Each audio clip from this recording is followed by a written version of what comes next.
आज हूँ माणबसा गुरुवार तो भोर 4 उठिकी आम फुल घर द्वार ओलाल कर फुल गोबर सब आड़े देलु सब वर्ष आम राति 3 ही उठिले आम आमर सब कम सारी था कि एथरक माणबसा को आम राति 4 उठीचु और तार कारण अच्छी जोटा कि आपण सहित आगू सेयार करी एवं तो आम फुल गोबर सब जगह देदेबा फुल गोबर दे सारापर गाधा पाधा पूजा पाठ कौन हम से आपण सहित सेयार करी आगुरी आम ब्लग्रे जो मैंने नुआ अच्छे प्लीज सब्सक्राइब करने पाखे बेल बटन क्लिक करने जोटा कि नुआ वीडियो आसला आपण नोटिफिकेशन आसीज जो देखुन प्लीज लाइक शेयर कमेंट करेंगे जमा भूलें गाध पाध सारिक आम ये आसिक अलता लगेलु मुझे बिना अलता लगे ठाकुर पूजी पारे आसिकी आगे कलश बसई नेलु माँ को आगमन करने ये मुझे कलश सब गोटे थाली रेडी करके आसिक कलश बसाऊँगी कही नौ आम एक्चुअली राति 4 उठार कारण हूँ पूर्व दिन राति आम कहीं भी शोनु कहीं आम देखु आपण मान सहित गोटे कथा सेयार करते पूजा पाठ करूँ से आपण भल जदि आपंकर किसी विपद गोटे थी जोटा कि पूजा पाठ करने द्वारा से अल्प के घटी जाए सेमती गोटे आम घर घटी जाइए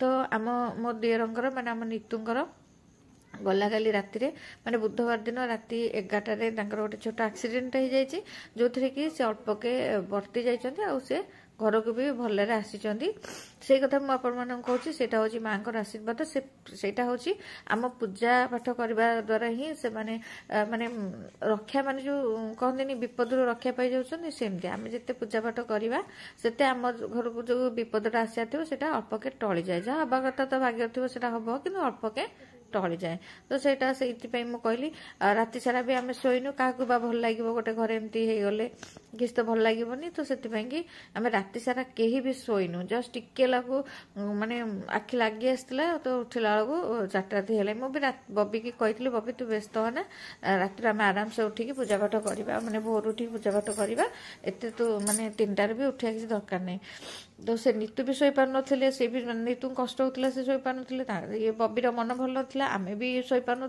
भलसे एमती है तो रातिटा कटि जाइए तो से आम भोर 4 उठिक आराम से पूजा पाठ जमी भलरे करिया कथा आम सेमती कलु जमा माने टेंशन सह कलुनी मन तो दुख थिला किंतु जमा टेंशन नेलुनी से माँ सबुथ ही आमको साहा तो से आम आराम से पूजा पाठ कलु ये बसिक आगे कलश बसईदेलु माँ को आगमन करके कलश बसई सारापर आम चौरा पूजा कलु चौरा पूजा कर सारापर आम जाकि माणबसा सब रेडी कलु आपण मैंने जानी माणबसा सब जिनस आम पूर्व दिन ही माने सब रेडी कर रखिलु आम नुह समस्त रेडी करके रखिथे ये आम कलश बसई सारापर कलश को बंदापना करके दीप लगे आसिकी चौरा पूजा कली तापर हम कहते माणबसा कि सब रेडी रेड करदेचु बसिकी बबी एठी आम पूजा कर सारापर मुझे चौरा पूजा करी चौरा पूजा कर सारापर माणबसा सब रेडी कर सारी बबी तार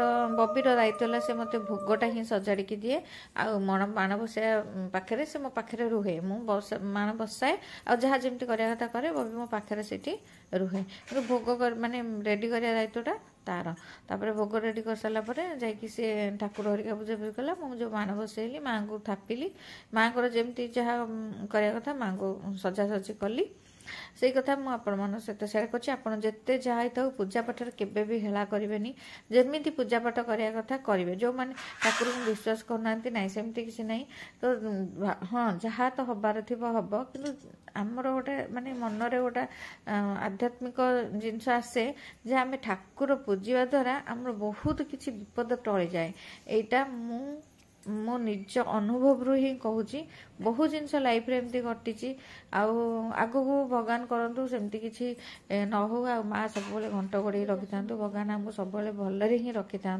समस्त ही भलरे रखी था कार किसी असुविधा ही न हो से कथा कहूँ जिते बड़े जहाँ पूजा पाठ कर मनरू करूँ भलरे करूँ जी करुँच मारे भलरे मन ध्यान देकी पूजा पाठ करूँ आमर तो माने जी भी आम करूँ पूजा पाठ पूरा भलसे करूँ तो ये आम आसीगलु चौरा पूजा करने को सकाळ हेनी पूरा राति अच्छी से बोध हुए 5टा होता आम पूजा पाठ कला जो आपण मैंने देखुं बाहर पटटा पूरा दिन दिन देखा एक्चुअली से दिन नुह आम स्ट्रीट लाइटा जलुच बोली बाहरटा पूरा माने दिन भाया लगुच दुआर भी लाइट फाइट जलुची से दिन प्रिय लगुच एक्चुअली से जगटा पूरा अंधार माने भोर पूरा अंधार थिला ଏଇଠି ଆମେ କଳସ ହେରିକା ବସେଇଦେଲୁ ଆଉ ତାପରେ ଚଉରା ପୂଜା କରିଦେଲୁ।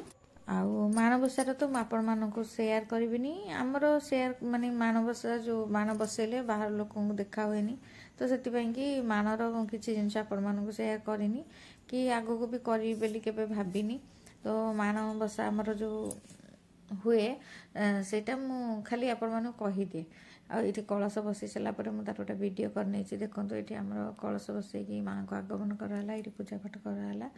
ଏଇ କେତେ ଝୋଟି ବି କେତେ ପକା ହେଇଛି ଦେଖନ୍ତୁ। ଏଇ ଦେଖନ୍ତୁ ଚଉରା ପୂଜା ବି କରିଛି। ଝୋଟି ଏତେ ପକେଇବାର କାରଣ ଅଛି, ନିତୁ କହିଯାଇଥିଲେ ଭାଉଜ ଆଜି ଶେଷ ଯେଉଁ ଗୁରୁବାର ମାଣବସା ଗୁରୁବାର, ଆଉ ମୁଁ ସବୁବେଳେ ଅଳ୍ପ ଅଳ୍ପ ଝୋଟି ପକାଏ, ମାନେ ଆଗରୁ ବହୁତ ସାରା ପକାଉଥିଲି, ମଝିରେ ଟିକେ ମାନେ କମେଇ ଦେଇଥିଲି। ତାପରେ ନିତୁ କହିଲେ ନାଇଁ ଭାଉଜ ଏଥର ବହୁତ ଝୋଟି ପକେଇବ। ତ ଦେଖନ୍ତୁ ମୁଁ ସବୁଆଡ଼େ ପୁରା ବଢ଼ିଆ ସେ ବହୁତ ଝୋଟି ପକେଇଛି। ଏଗୁଡ଼ାକ ସବୁ ଘର ଦୁଆର ମୁଣ୍ଡରେ ସବୁ ଝୋଟି ପକେଇଛି, ଯେଉଁଟାକି ମୁଁ ଆପଣମାନଙ୍କ ସହିତ ସେୟାର କରୁଛି। କେମିତି ହେଇଛି ଆମ ଝୋଟି ଗୁଡ଼ାକ ମୋତେ କମେଣ୍ଟରେ ଜଣେଇବେ। ଏଇଠି ସବୁ ଘରେ ବସିକି ଝୋଟି ପକେଇଥିଲେ, ଆପଣମାନେ ତ ଦେଖିଥିବେ, ବବି କାଲି ଭିଡ଼ିଓ କରିଥିଲା। ବାହାରେ ବି ଆମେ ସବୁ ମିଶିକି ମାନେ ମୁଁ ସବୁ କରିଦେଇଥିଲି, ସବୁ ଫିଲ୍ଅପ୍ କଲେ ବବି ହେରିକା।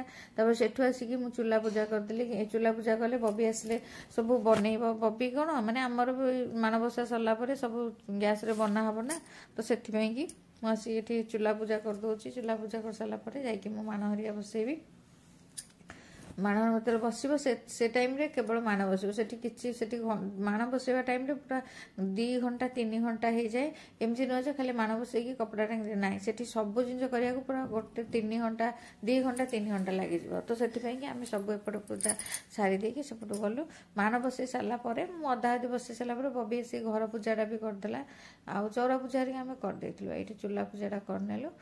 ଆଉ ଚୁଲା ପୂଜାଟା କରିସାରିଲା ପରେ ତାପରେ ମୁଁ ମାଣ ବସେଇବି ଯାଇକି। ଏମିତିଆ ଚାଲିଛି ଆଉ। ତାପରେ କ'ଣ କରିବା, ତାପରେ ଆମ ଚୁଲା ଗୁଡ଼ା ପୂଜା କରିସାରିଲା ପରେ ଚୁଲା ଗୁଡ଼ା ସବୁ ରଖିଦେଇକି ଆଉ ଟିକେ ଫୁଲ ପାଣି ଦେଇଦେଲୁ। ଆଉ ସିନ୍ଦୁର ହେରିକା ଲଗେଇ ଦେଇକି ଦୀପ ଲଗେଇଦେଲୁ। ଆମ ଗ୍ୟାସ୍ରେ ବି ଆମେ ସବୁ ଝୋଟି ପକାଉ। ଏଠି ବି ଗୋଟେ ଝୋଟି ପଡ଼ିଛି। ଏଇ ଗ୍ୟାସ୍ରେ ହିଁ ଅଧା ଝୋଟି ପକେଇଥିଲା ବବି ଚୁଲାରେ, ଗ୍ୟାସ୍ ଚୁଲାରେ। ତ ନିତୁ ଆସିଲା ବେଳକୁ ଆମେ ଦେଖିଲୁ ମାନେ କିଏ ଆସିଲା, ଯାଇକି କବାଟ ଖୋଲିଲା ବେଳକୁ ନିତୁ ଆସିକି ଛିଡ଼ା ହେଇଛନ୍ତି, ଯାଇକି ତାଙ୍କର ଆକ୍ସିଡେଣ୍ଟ ହେଇଯାଇଛି। ଥରୁଥିଲେ ବି ସେତେବେଳେ, ଏତେ ଜୋର ହେଇଥିଲା ସେ ଥରୁଥିଲେ। ତାପରେ ଯାହା ଭଗବାନ ଠାରୁ ଭଲ ଅଛନ୍ତି, ସେତିକି ମାଆଙ୍କ ପାଖରେ ନାଗିକା ଦେଇ ସାରିଲୁଣି। କ'ଣ ହେଇ ଦେଖେଇ ଦେଉଛି, ବରା ଯେଉଁଟା ପୂଜା ହେବ ସେଇଟା ଅଲଗା କଡ଼ାଇ ପୂଜା ହେଲା। ଏଇଟା ଏବେ ରେଡ଼ି ହେବ। ଆରିସା ଆଉ ଛଣା ପିଠା, ଚକୁଳି ପିଠା, ତରଣ, ଆଉ ଏଇଟା ଲେଉଟା ପିଠା ଏତେ ଥୁଆ ହେଇଛି। ଆଉ ଦ୍ୱିପହର ଖାଇବା ପାଇଁ ଅରୁଆ ଡାଲମା ବସା ହେଉଛି। ଏଇଠି ଦେଖିପାରୁଥିବେ ଆମେ 2 ଯାକ ସେମ୍ ଶାଢ଼ୀ ପିନ୍ଧିଛୁ। ମାର୍ଗଶିର ମାସ ଯେତେଟା ଗୁରୁବାର ଗଲା, 2ଟା 3ଟା ଗୁରୁବାର ଯାଇଛି, ଏଇଟା 4ଟା ଗୁରୁବାର, 4-5 ଯାକ ଆମେ ସେମ୍ ଶାଢ଼ୀ ପିନ୍ଧୁଛୁ। ପ୍ରାୟ ଆମେ ସେମ୍ ଶାଢ଼ୀ ହିଁ ପିନ୍ଧୁ ପୂଜା ପାଠରେ, ମୋତେ ଭଲ ଲାଗେ।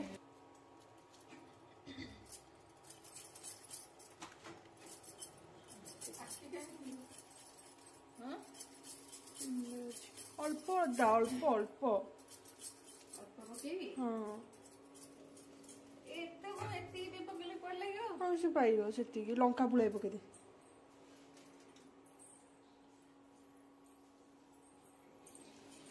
ତୁ କ'ଣ କରୁଛୁ? କାକେରା କେତେ ସାରା ପୂଜା ପାଇଁ କରାହେଇଛି। ଆଉ ଏଗୁଡ଼ା କେତେ ସାରା କ'ଣ ଆମକୁ ପୂଜା ପାଇଁ କରିଦେଲୁ। ଆଉ ଆମକୁ ଯେଉଁମାନେ ଦେଉଛନ୍ତି ତାଙ୍କୁ ଆମେ କରିକି ଦେବାନି, ସେମାନେ ବି ପରିଶ୍ରମ କରୁଛନ୍ତି, ଆମେ ବି ଟିକେ ପରିଶ୍ରମ କରିକି ଦେବା। ଆଉ ସମସ୍ତେ ଆମକୁ ଦେଉଛନ୍ତି, ତାଙ୍କ ଅର୍ଡ଼ର ସବୁ ହେଲା ବେଳକୁ ଆମେ ବି ସେମିତି କରିକି ଦେବା ନା ନାହିଁ, ସେଥିପାଇଁ ଟିକେ ହେଇଯାଉଛି। ସେଥିପାଇଁ ତ ମାଣବସା କୁହନ୍ତି ବଡ଼ ପର୍ବ ବୋଲି। ଘରେ ପୂଜା କରିବ, ପୁଣି ବଣ୍ଟା ବଣ୍ଟି କରିବ। ତା ସାଙ୍ଗେ ଚଳୁଥିବ ତ ସେ ଦିଆ ନିଆ